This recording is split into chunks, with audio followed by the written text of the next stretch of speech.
In John C. Maxwell's leadership, he presents the concept the highest optimal of leadership is moral authority.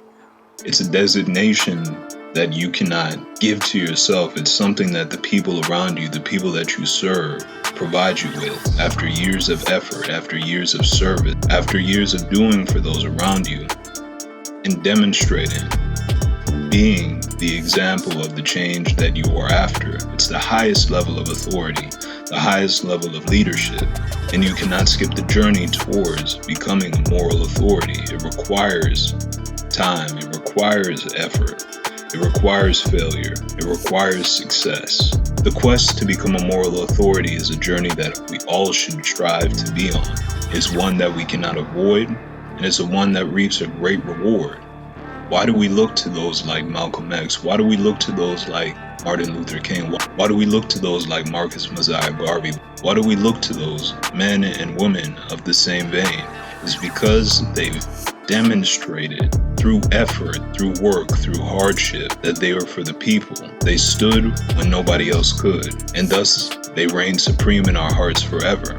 Not because they gave that title to themselves, but because we recognize, we give thanks, we give honor to our revolutionaries, our master teachers, dead and gone and still alive, who stand for us. They've achieved the status of moral authority through work and effort. It's a designation that's given to you from the people. To become a moral authority is to stand fervently in purpose, in service to others.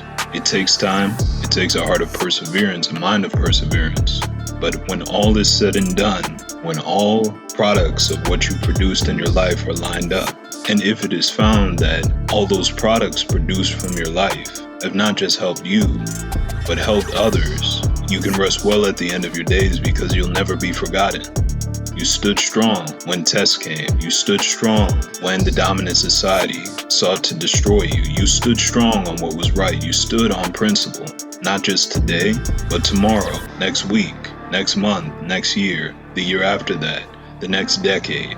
You continue to demonstrate that over and over. We should all be striving to operate in such a capacity in some way, shape, or form as Black men, as Black women, as Black people, so that it cannot be said that at the end of our days we did not do what we were supposed to.